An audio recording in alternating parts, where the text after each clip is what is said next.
Caustic cranks it through. How Neil Lohr finds some free real estate, and Navy playing some comeback here with a chance to tie it. Rodriguez tools it. Bison back within one. Schaefer hopping with the turn away. It is all midshipmen in set 5. Bison can tie it. And Rodriguez does just that. Frazilis, block back.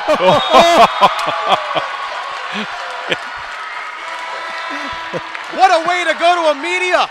15-13. And I'm sure somewhere Bob Ross is smiling a happy accident for Sydney Schaefer. A 2-point Bison lead right here on the Patriot League on ESPN.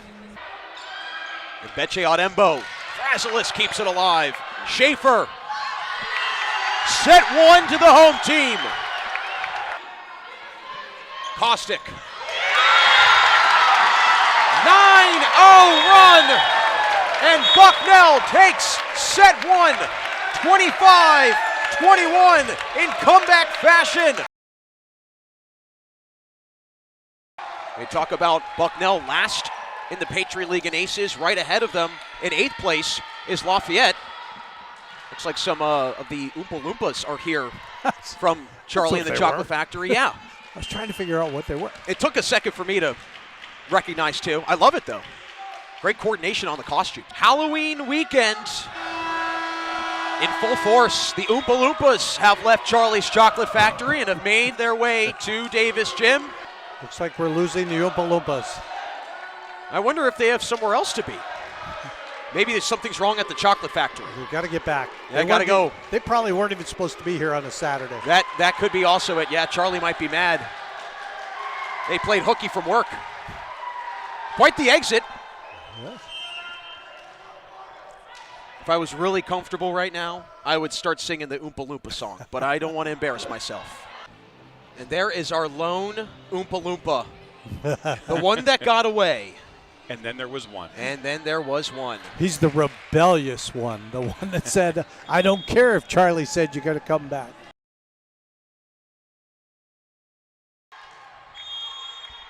Here's Talia Lee, transfer from Long Beach State.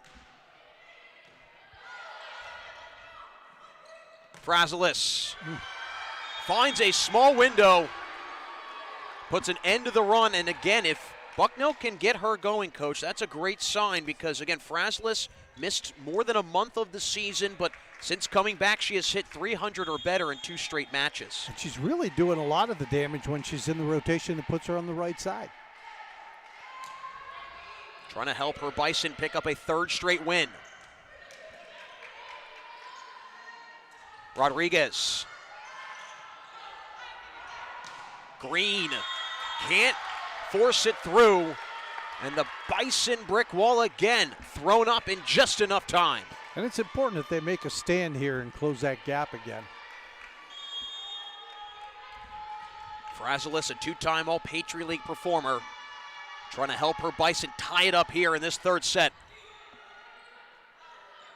Green. Gentle swing, but it's enough.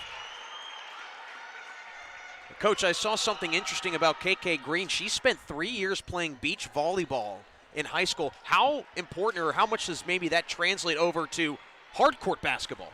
Or volleyball, excuse me. Where I usually see it translates what she just did here. So the beach game is more about shots, and I think that was a shot and a roll that she took off of the block.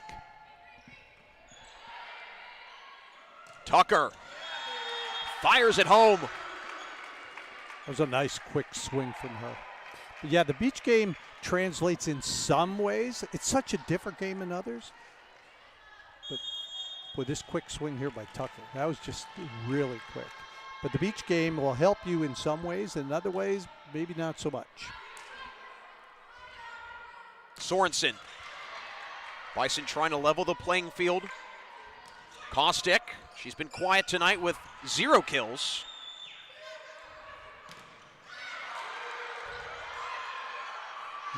Too many touches. Holy Cross stretches the lead.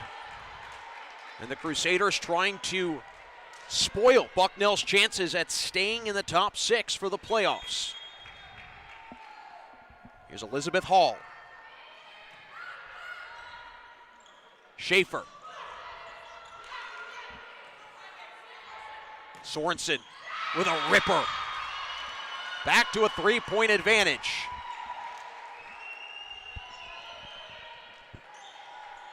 Crusaders have done a nice job keeping this separation, especially in this third set. Yeah, they've allowed them to close in a little bit, but then they walk away from them again. Caustic gets her first kill of the night, hitting minus 182. That was a monster kill. I thought that they were going for the block, and all of a sudden she takes that monster swing out of the middle. Caustic last year, second-team All-Patriot League performer, but has struggled recently. 4 straight matches of fewer than 10 kills. That is the longest that Caustic has gone this season without having double-digit kills. Here's Peyton McGee. Runs it into the netting for the third service error tonight for Bucknell. Good sign for really both teams, a combined 5 service errors when these two teams have tried to steal some points from the other. Yeah, it's good to see them serving aggressively and not having the errors.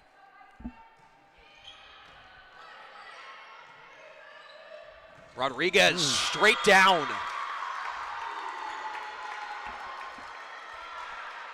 Very confident in that approach. She looked at it. There was a run-through set by the setter, and she looked straight at it and just says, "I'm putting that down." She bounced that ball. That was a really nice swing. 6th kill tonight for Rodriguez. Glover.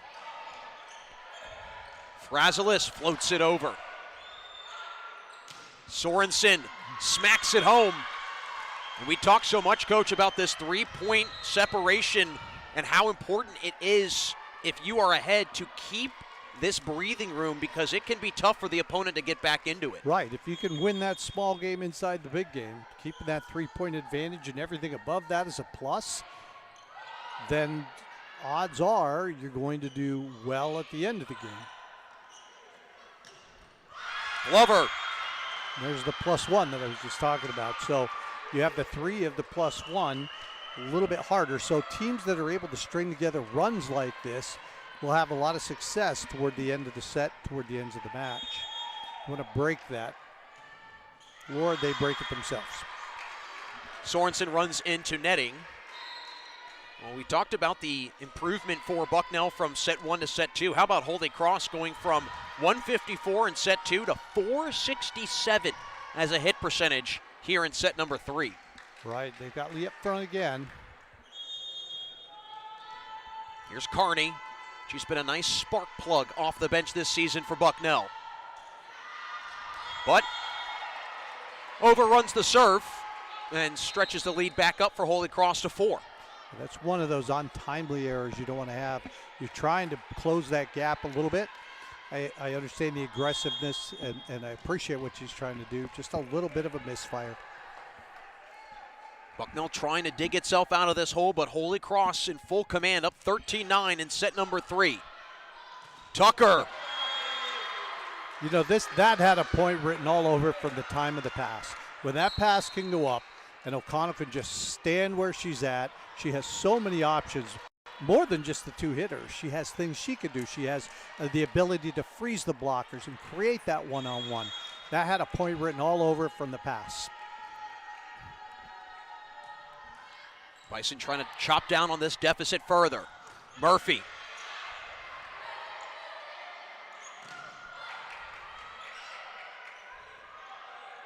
Frazilis overpowers the block. The Bison can pull within 1. It's good to see her taking big swings out there.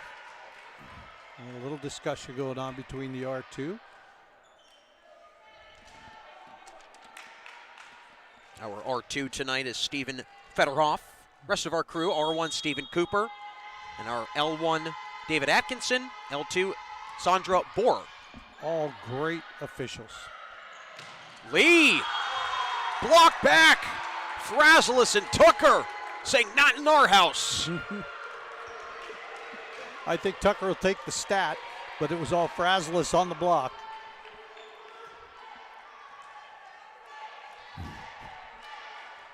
Bison can tie it up here in this pivotal third set.